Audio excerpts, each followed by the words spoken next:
Не только на оленях упряжках катаются в нашей республике. В сыктывкарском поселке Ситкырхащ в это Рождество впервые прошла гонка «Легенда Севера». 45 энтузиастов ездового собачьего спорта, самому младшему из которых 7 лет, соревновались в непривычных дисциплинах. С ветерком прокатился в собачьей упряжке Евгений Стокас. 3, 2, 1. Хоп! Хоп, пошел! Хоп, хоп, хоп, хоп, хоп, хоп!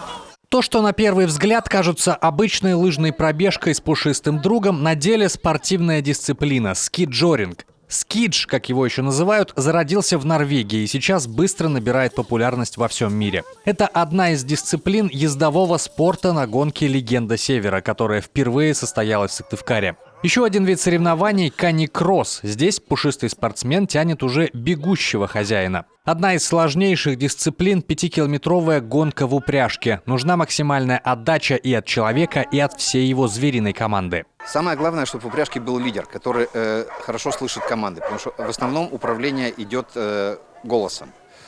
То есть собаки подбадриваются, им кричат быстрее, быстрее, чтобы они набирали скорость.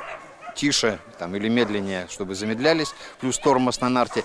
И самое главное, чтобы ведущие собаки, которые ведут упряжки, понимали команды право-лево.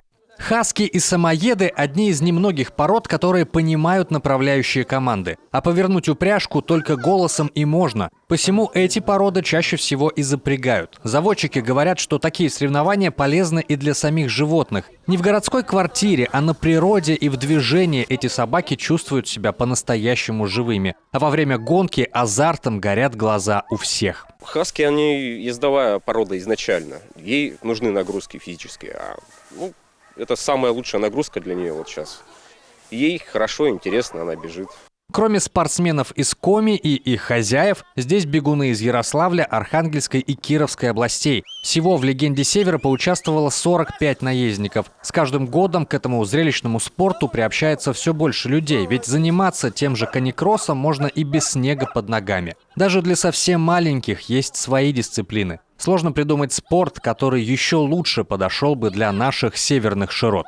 Это очень актуально, то есть это очень интересно, это прям вот у спортсменов такой азарт. Если вот представляете, вот если они приехали вот со всей России, да, сдалека, и очень тяжело ехать было, и они приехали, то есть. Я думаю, для них это очень значимо. И если мы будем здесь дальше это развивать, думаю, и Республику Коми многие увидят и узнают о ней, и спортсменов многих узнают из России. Организаторы признаются, чтобы проводить этот спортивный семейный праздник, каждый год нужна помощь спонсоров, а уж свою энергию они вложить готовы. Для участников же это хоть и соревнования, но вместе с тем собрание единомышленников и друзей. Евгений Стокас, Северин Арпа, Павел Люлянмин, Юрган.